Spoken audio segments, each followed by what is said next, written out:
And then he would repeat to me over and over, and the last card, the last card, the last card would be the extraterrestrial threat.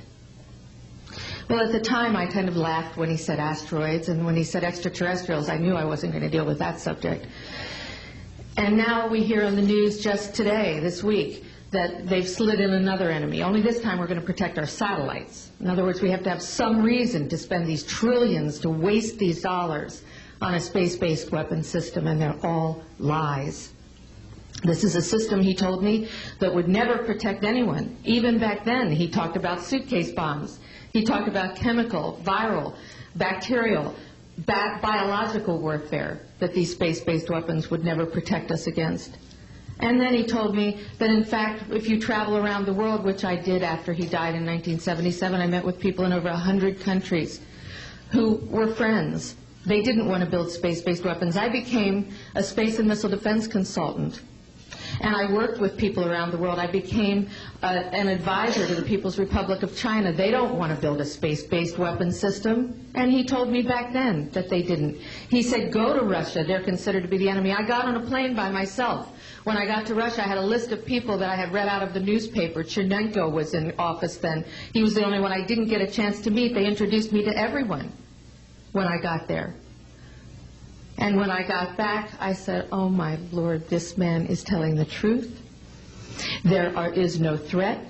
And I've been waiting until this day for 27 years, and I'm expecting the spin to happen, because he also explained to me that as a military strategist, as a person who worked on the MX missile, which I did later, he said, you will find that there is going to be a spin to find some enemy against whom we have to build space-based weapons. And now we should expect the spin, because he said part of the formula for the intelligence community is if they might have a weapon, then we have to consider that they do have these weapons. So now they do have these weapons, so now we have to build these weapon systems. And that's the formula, except that it's all based on a lie.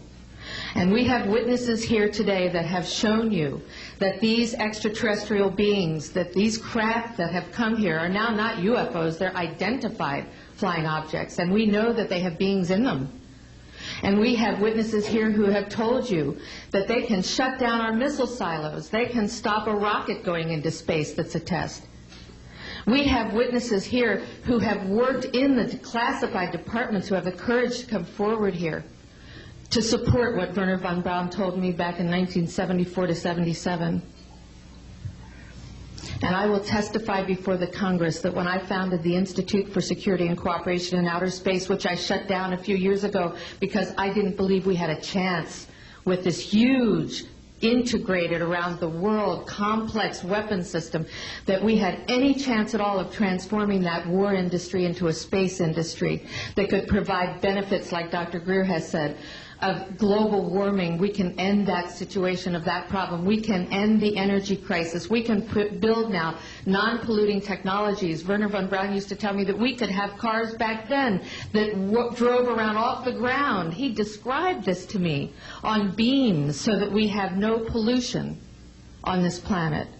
And we can solve the problems of the people that are urgent and potential, and the other animals and the other cultures on Earth and in space. And we can end the arms race without dislocating the industry jobs, without disrupting the economy, by transforming, Wernher von Braun told me, the war industry into a global cooperative space industry that will provide, he said, finally, more jobs and profits on this planet than during any hot or cold wartime, more products and services that can be applied directly to solving the problems of this planet. And we can have a whole planet now that lives in peace on Earth, with all the cultures on Earth, and with all the extraterrestrial cultures in space. And these are words that Wernher von Braun told me in 1974, and I will testify before the Congress under oath about everything I have said and more. Thank you.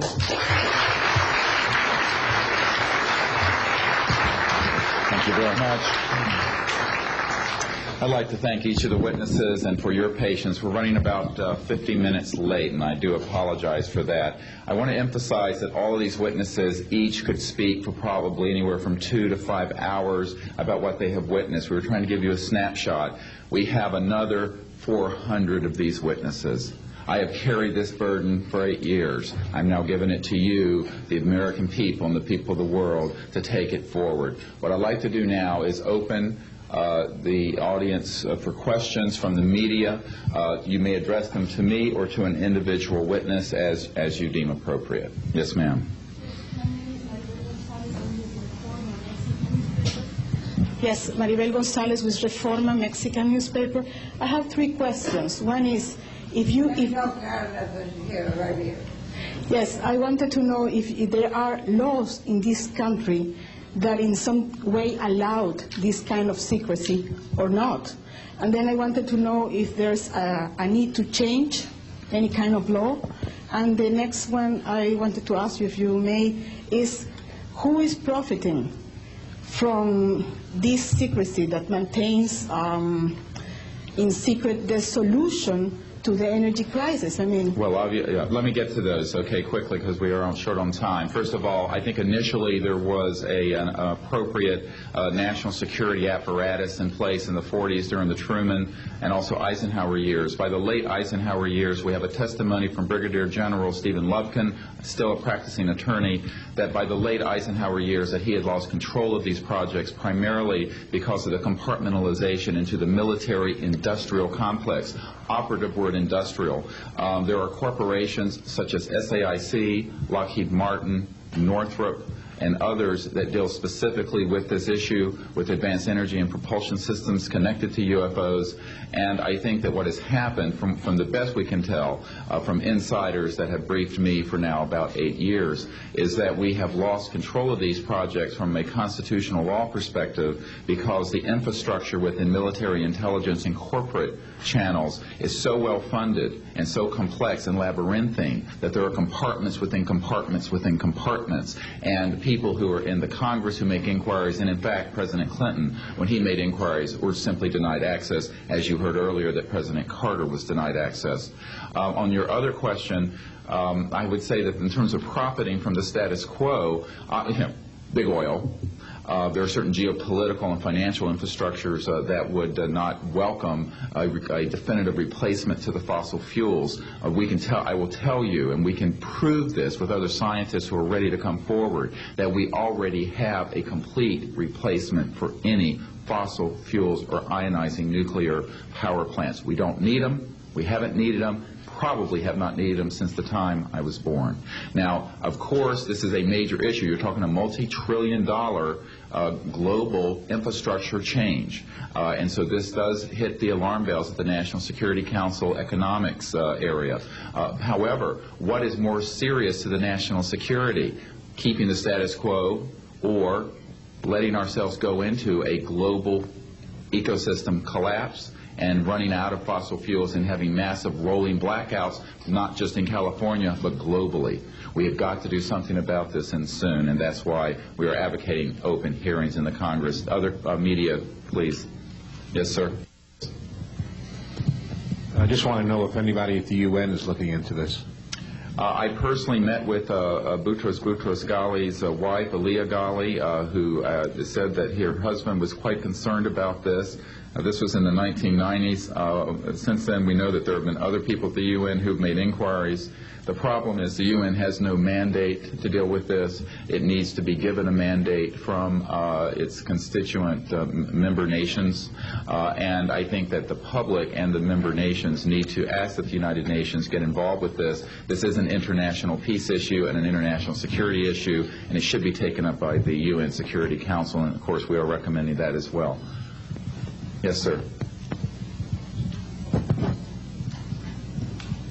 So I think my question is actually to Clifford Stone. You said that you had seen aliens on a craft that had crashed. I wondered if you could describe what they looked like. I could, but it would probably take a whole lot of time. The reason I state that, when I got out in 1989, we had cataloged 57 different species. You have individuals that look very much